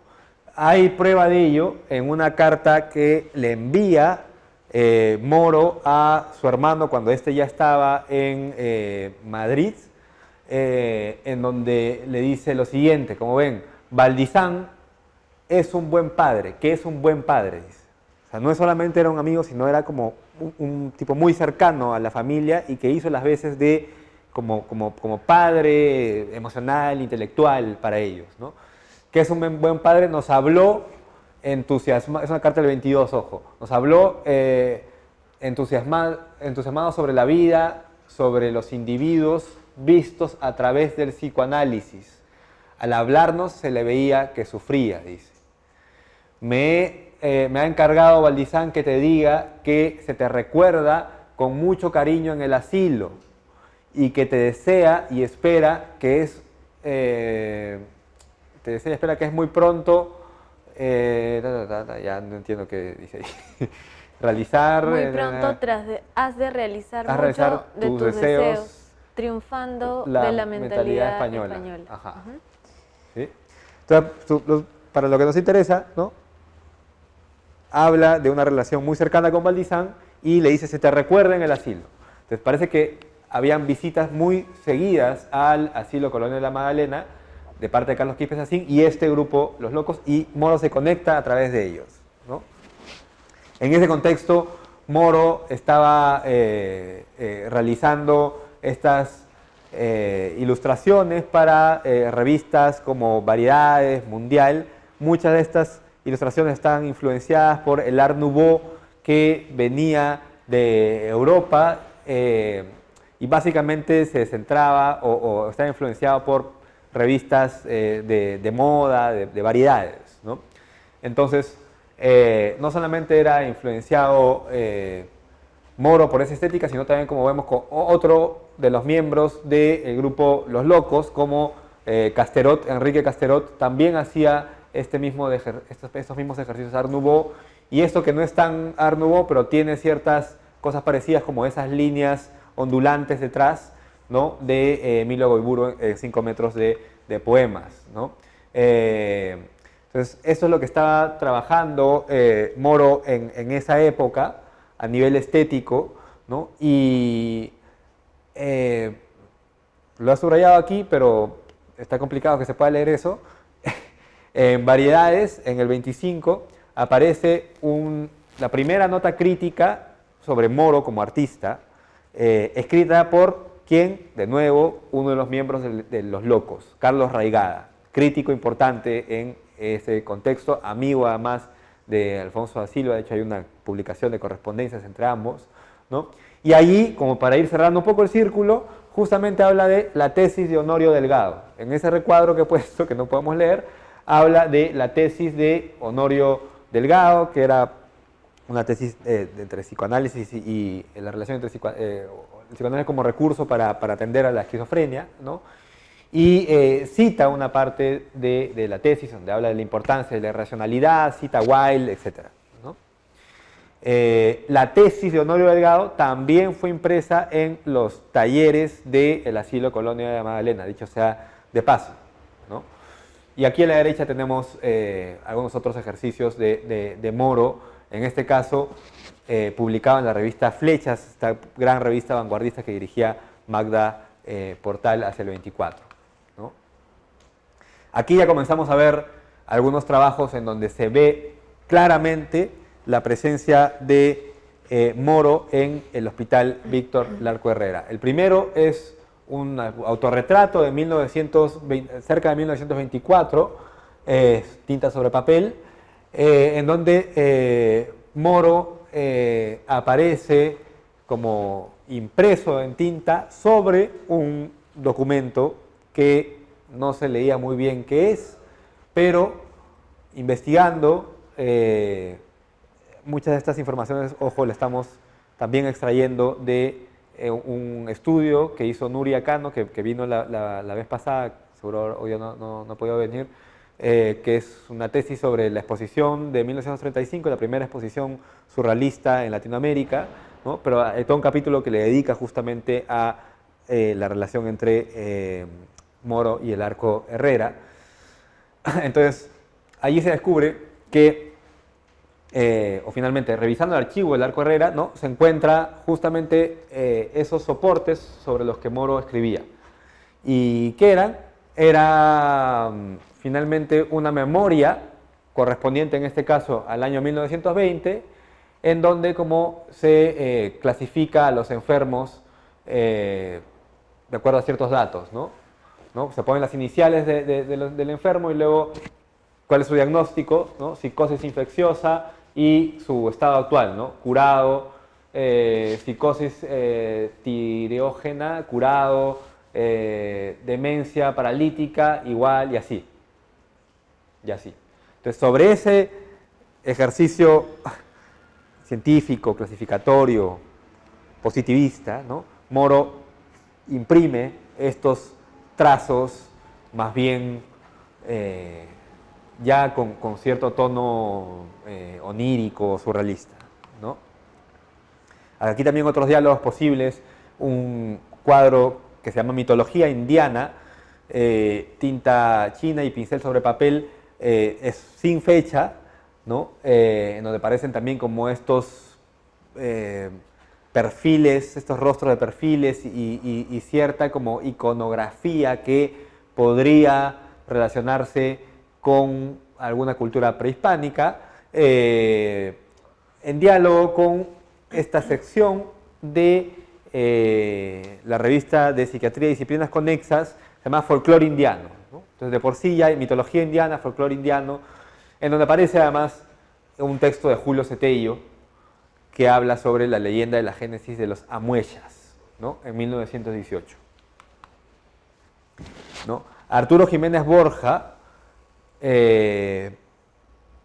médico, pero también gran coleccionista y operador cultural de los museos de sitio como Puruchuco, como Pachacamac, y un gran coleccionista de máscaras prehispánicas y de instrumentos musicales prehispánicos, que hoy en día podemos encontrarlos en el IRA, en la colección de la PUP, y que además va a ser luego cercano no solo a Moro, más a Westphalen, tanto es así que muchos de sus trabajos se refieren en la revista de las Moradas, que va a dirigir Westphalen hacia los 40.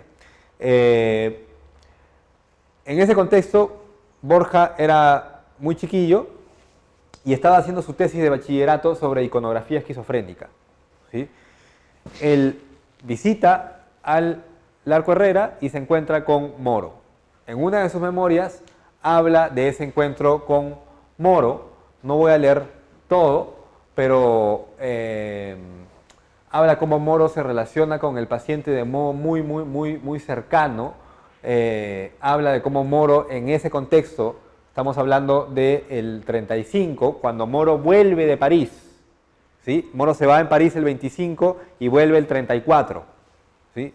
Y ahí vuelve y conoce de inmediato a Westphalen, publica un dibujo suyo en la entrada de Abolición de la Muerte, en la primera página de Abolición de la Muerte, y luego hay un testimonio de Westphalen donde dice también cómo ese conocimiento fue fundamental para él porque le permitió entrar a el saber del psicoanálisis y de Jung, incluso lo menciona explícitamente. Y habla de cómo los dos asistían también a, dice, seminarios que dictaba el doctor Honorio Delgado. Lo vamos a ver más adelante. Bueno, entonces, en el 35, Moro estaba trabajando en los talleres de Honorio Delgado, luego de Baltasar Caravedo, ¿no? Clasificando los cuadros de los locos. Y aquí dicen algunas cosas interesantes, ¿no? Dice, yo estaba apurado por finalizar mi trabajo porque yo había pasado el tiempo prudencial que me había trazado para terminar la tesis, ¿no? En cambio, Moro no tenía prisa alguna y comenzó a ver detalles que el paciente no percibía, ¿no? Incluso intercambiar descubrimientos sobre las manchas del patio. Sobre las manchas del patio. Yo envidiaba a Moro el tiempo que disponía y el secreto camino que ya ambos recorrían, paciente y poeta, entre las golondrinas del cielo y el piso del cemento del gran patio del manicomio, ¿no? Es bien potente esta idea de Moro y el loco intercambiando opiniones sobre las manchas del patio, ¿no?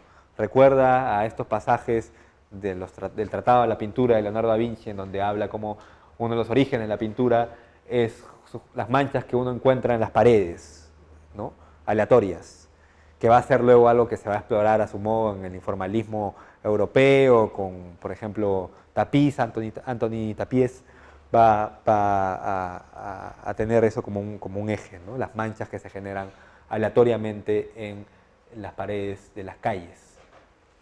Pero acá también tenemos manchas. Henri Michaud,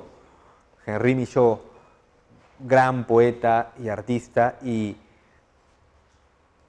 Westphalen no solo le dedica textos, sino que hemos tenido la oportunidad de revisar la colección de Westphalen, sus libros, ¿no? Y tiene un montón de libros de Michaud. Y además fundamental para entender las relaciones entre poesía y artes plásticas, como era el caso de Moro, ¿no? En este caso, manchas que luego devienen como una especie de abecedario alterno, ¿no? Para él el origen de la letra es propiamente un origen plástico, ¿no? Y aquí me parecen como que las letras queriendo desbordar los límites propios de la escritura racionalizada, de la escritura fonética, tal como la entendemos, ¿no? Ese es un documento muy interesante, documento del 35, testimonio de primera mano de Ernesto More, hermano de Federico More, amigo de Vallejo en París, que trabaja como cronista en una revista que se llama Cascabel. Y entre las crónicas que hace una visita al Museo Gráfico del Hospital Víctor Larco Herrera. Tiene como bajada: solo con la aplicación del psicoanálisis ha sido posible la liberación de los reclusos, ¿no? Y en la crónica va a hablar de su encuentro con este muchachito César Moro, ¿no? Y va a decir, por ejemplo, que Moro en ese contexto trabajaba seleccionando los cuadros de los locos, como hemos visto, ¿no? El enfermo dibujaba y César Moro selecciona y cataloga, ¿no? Trabaja con tanto sosiego y tanto acuerdo que en un principio no es posible distinguir si ambos están enfermos o si ninguno lo está o si lo estamos todos, ¿no? Hermosa esa parte, ¿no? La conversación se empeña naturalmente, el enfermo cesa en su trabajo y tercia en ello. César Moro desempaqueta infinidad de láminas hechos por hombres y mujeres. Parece ser que desde que se facilitó a los enfermos el dibujo, muchos de ellos se entregan a esta tarea gustosísimos, con lo cual se sienten gran alivio, ¿no? Esa parte del taller de psicopatología de la expresión que dictaba Honorio Delgado desde 1921, ¿no? Y luego hay otra parte que me gustaría acá destacar, claro, ahí, ¿no? El criterio con que se formó el museo, ¿no? Dice, preguntamos a César Moro si al hacer la selección de los cuadros y dibujos se tiene un criterio puramente estético o artístico, y César Moro responde, naturalmente que no, aquí prima el criterio psiquiátrico y no siempre son las figuras mejor logradas. Si los cuadros bonitos, recuerden, es el mismo año en el que Moro presenta la primera exposición surrealista en Latinoamérica, en donde incluye un montón de cosas y en el catálogo dice, el arte es un producto farmacéutico para imbéciles, citando a Francis Picabia. Entonces comprenderán que el bonito es claramente una burla, ¿no? No hay cuadros bonitos, dice, los que merecen una atención particular. Verdad es que muchas veces ambos valores coinciden. Nuestra labor es más científica que artística, dice. Un poco lo que les decía, cómo en este contexto el surrealismo, el arte y el positivismo no están en contradicción como sí lo estaba en Europa, en la Europa de Breton y los surrealistas, ¿no?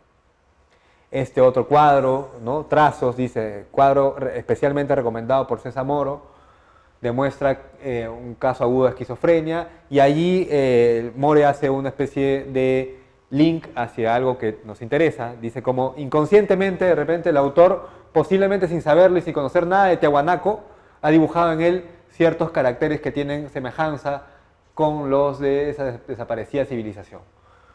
A mí me cuesta ver un poco Tiahuanaco aquí, pero al menos está el dato allí, ¿no? Y esto que son ejercicios maravillosos, que son, este es un zoom de esto, ¿no? A la derecha, aparecen objetos hechos por los pacientes, ¿no? Que son perfectamente ensamblajes surrealistas, dadaístas, ¿no? Pero que no tienen el rótulo de arte, ¿no? Sino más bien de ejercicios artesanales, ¿no? Que tienen como fin no lo estético, sino más bien lo curativo, ¿no? Y hacen ensamblajes con, en este caso es un avión de juguete, ¿no? Sobre ruedas. Esto no se distingue bien, pero nada, tienen una potencia, creo, súper baja. Bueno, Moro en el 35, en Ancón, ¿Qué hora es? 10. Para las Faltan 12. 10. Ya. Vamos viendo algunos... Sí.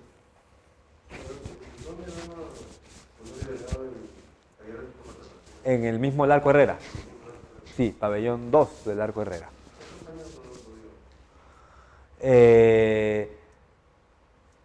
Comenzó en el 21 y me parece que llegó hasta finales de los 30, ¿ya? Pero no te podría decir con exactitud exactamente hasta qué fecha lo dio. Hay una exposición que se hizo en el Centro Cultural Corihuasi, aquí en la Arequipa, llegando al Parque Kennedy, hace unos 4 años, 5 años, 2017 creo que fue, que se llamó Amentes. Una exposición curada por Diana, se me dio el apellido, ¿cómo se llama? Morales, no. Moncada. ¿Ah? No, Diana Moncada es otra persona. Sí, no.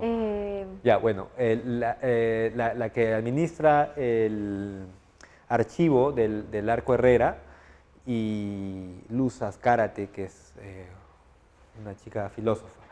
Ellas fueron las curadoras y se hizo un catálogo. La muestra era maravillosa porque justamente exponía los productos del taller de psicopatología de la expresión, o sea, los cuadros de los locos. Y también una serie de objetos propios de la medicina de la época, pertenecientes al doctor Arnillas y al doctor Carabedo. Arnillas, de hecho, era el señor que se encargaba en ese momento de dirigir el museo del Arco Herrera. Y ahí en la nota que les he mostrado, ¿no?, se habla directamente de cómo Carabedo los recibe, porque en ese momento era el director Carabedo, ¿no? Antes era Valdizán, ahora era Baltasar Carabedo, ¿no? Y Arnillas era el encargado del museo, ¿no? Entonces, dos personajes ahí para rastrear también, ¿no? Pero digo que el catálogo está en la web, pueden conseguirlo y es maravilloso, tiene cosas... Sí, perdón, fue curada por Luz Azcárate, que es filósofa, Luz Azcárate, sí. y Diana Bustamante. Diana Bustamante, que el apellido. trabaja en el archivo del Arco Herrera. Moro estuvo catalogando todas esas obras durante todo ese tiempo, casi 20 años. No, Moro primero hace unas visitas al Arco Herrera, parecen más informales, se dice ahí que dictaba algunos talleres, pero hay una información un poco difusa. Al inicio, antes de que se vaya a Europa, ¿no? Ponte desde los 20, 21, ¿no?, hasta el 25 que se va a Europa. Ahí tiene un primer contacto, ¿ya? Pero luego el contacto más fuerte es a su llegada de París. En el 34 él llega y estas notas que hemos visto periodísticas son del 35, ¿ya? Y esto que vamos a ver ahora también son del 35. Otro dato importante, o sea, a nivel histórico o biográfico, es que había muchas conexiones con el Arco Herrera. Su hermano, José Quispe Sacín, era interno del Arco Herrera. Eso creo que lo voy a mencionar antes, ¿no? Era interno, me parece, desde finales de los 20, cuando Moro ya estaba en París. Y cuando llega Moro, visita a su hermano, pero hay un expediente que ya por no caer en el morbo no lo he querido mostrar, en donde se habla del diagnóstico del hermano, tenía alcoholismo y tenía otras enfermedades que hacían, entre otras cosas, que su lenguaje sea particularmente procaz y relacionado siempre además con la sexualidad, ¿no? Y hay unos datos curiosos cuando se le pregunta, por ejemplo, a manera de una entrevista, de diagnóstico, ¿no?, ¿cuál es tu nombre? Él responde César Moro, carajo, dice, ¿no? César Moro. Entonces, hay un montón de datos que te permiten plantear esta conexión, ¿no? El otro dato propiamente literario, que es lo más poderoso, digamos, para pensar esta relación, no solo de Moro como agente cultural, digamos, sino también como poeta, es que en Los Anteojos de Azufre él escribe este texto, La vida misteriosa de Julio Bessler, o El milagro perenne de la poesía. Recordemos que en Los Anteojos de Azufre también aparece, en La tortuga ecuestre aparece La vida escandalosa de César Moro, ¿no? La vida escandalosa de César Moro, y aquí es La vida misteriosa de Julio Bessler. ¿Quién era Julio Bessler? Julio Bessler era un paciente psiquiátrico al que Moro conoció en estas visitas y se entiende que escribía poesía. Y al parecer Moro, entusiasmado por sus poemas, se ofreció a hacerle el prólogo de lo que sería su primer libro. Entonces, este texto era el prólogo de un libro que finalmente nunca salió.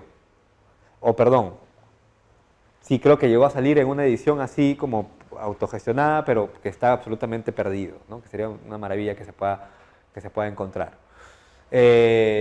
La vida misteriosa de Julio Bessler, el peligro perenne de la poesía, ¿no? Y lo presenta el señor Julio Bessler, interesante para pensar la relación entre Moro y el nombre, y su propio nombre y su propia identidad. Como sabemos, se cambió de nombre en 1923 de Alfredo Quispe Sacín a César Moro, ¿no? Y miren cómo comienza el texto, dice: Julio Bessler, Alberto de Serli, Julio Basengoitia, Rabino, la luz del sol y la luz de no sé qué cosa, tal, el rey de Pensilvania, los Paquebots, la civilización de Oriente, el rey de los universos y unos extranjeros misteriosos, tal.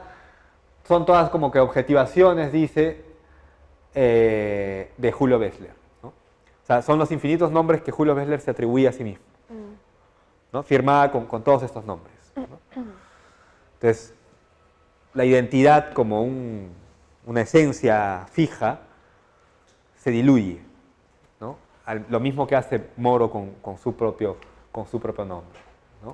Son las 12. Ya. Bueno, tenemos más documentos, como esto que es un documento inédito, maravilloso, que es la carta que le escribe Julio Bessler a César Moro.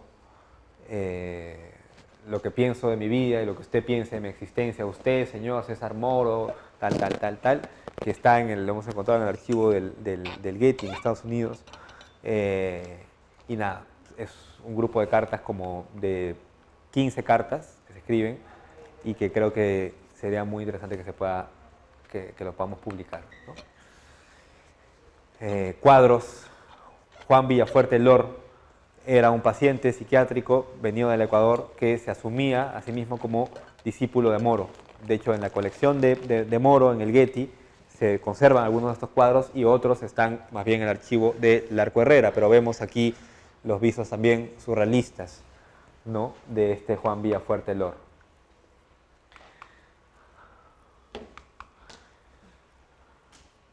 ¿No? Cartas y en fin. Tenemos más documentos porque, como ven, es un tema fascinante y hay infinidad por explorar. Pero el tiempo nos ha ganado. Si tienen algunas preguntas, son todavía dos para las 12.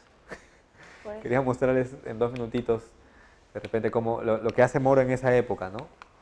Este es un cuadro también así con estos trazos como infantiles, ¿no?, de los pacientes del Larco Herrera,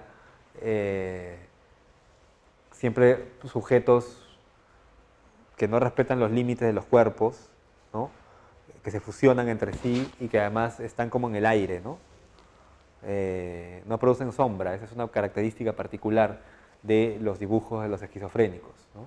Nunca dibujan con sombras. Y Moro en esa época, miren lo que hacía.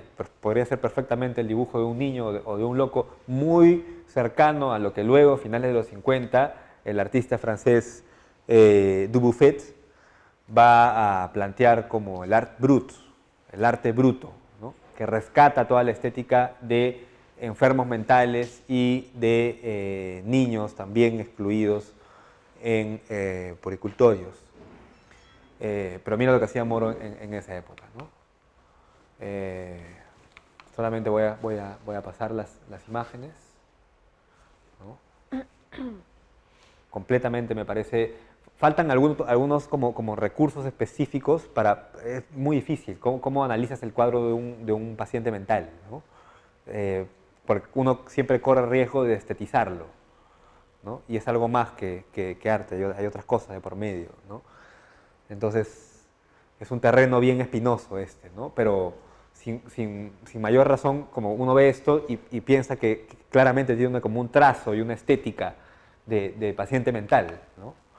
Esta es una posible influencia de estos cuadros de un poeta, además de los cuadros de los locos, ¿no? Este es de un pintor español, Francisco Bores, ¿no? De 1930, que muy probablemente Moro conoció en estas revistas que encontramos en la colección de Westphalen y que eran revistas muy conocidas y que circulaban muchos en el París de los 20 y de los 30. Estos de Moro, completamente demente, o sea, este retrato de la izquierda, ¿no? O el de la derecha, Moro, no tienen fecha, pero probablemente sea de los 30, Moro. Y esto ya otra influencia más bien primitivista de Klee, ¿no? Este es Paul Klee, que se parece un poco a lo que hemos visto. Klee, Picasso, un boceto para el Guernica, ¿no? Masón. Y bueno, ya, aquí vamos a ver lo del nombre, pero ya ahora sí no hay tiempo. No sé si tienen algunas preguntas o comentarios. Algo que creo que también ayer yo me fui temprano no pude comentar es y creo que también a Eguren también le llegaban estas revistas de Europa, ¿no? Y también ahí La revista de moda, ¿no? ¿no? Sí. Podían ver.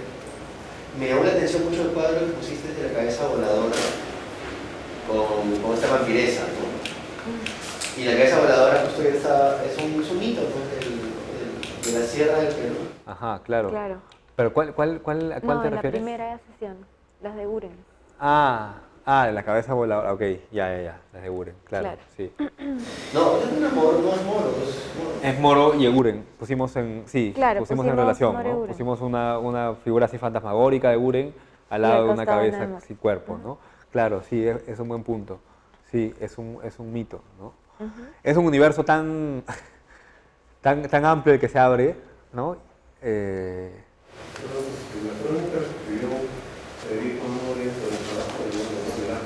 Ernesto Mores, su hermano. Federico era el amigo de Vallejo en París. Esa fue en la revista Cascabel. Es una revista de los 30. De los ¿no? 30. Sí, la revista Cascabel. Acá. Cascabel el 35. ¿Por qué dice 29 allí? Número 29. Número 29. No, 29 de junio. 29 del de junio, 35. perdón. El 35. Sí. Esto está en la web contra todo pronóstico. Ahora hay un montón de cosas digitalizadas, pero lo pueden encontrar en el archivo. Esto, ¿no? Es de las pocas cosas que pueden encontrar en la web de todo lo que hemos mostrado. El archivo ICA. Google, así es fácil. César Moro. Archivo ICA. Ernesto More. Y ahí pueden leer el documento ahí con paciencia, que es maravilloso. El museo todavía existe en realidad y lo que hace es exhibir, o sea, gran parte del museo son las obras de los pacientes del taller de psicopatología de la expresión que dictaba Honorio Delgado, ¿no? De hecho, aquí no les mostré, pero aquí está, ¿no? Por ejemplo, uno de esos que se puede exhibir, o sea, esto está a la vista en el Arco Herrera, ¿no? Pero este es un cuadro que hace, un dibujo que hace Arturo Madueño, un paciente que participó en estos talleres y que le hace un retrato al mismo Honorio Delgado, ¿no? Esto está exhibido en la exposición que les digo, a Mentes. Bueno, entonces eso sería todo por hoy, chicos, chicas. Gracias por su atención, por sus preguntas. Como les digo, esta es una investigación como en curso que venimos haciendo y si ustedes también pueden complementarlo con alguna información que tengan o podemos seguirlo conversando, estaríamos encantados. ¿Sí? No se pierdan la última sesión en la que vamos a tratar ya, volver sobre el tema de lo subterráneo arqueológico, ¿no? Y en donde les entregaremos también una copia del libro que se publicó el año pasado, Eternidad de la Noche, que son las cartas entre Moro y Westphalen. ¿Sí? Gracias. Hasta la próxima. Gracias.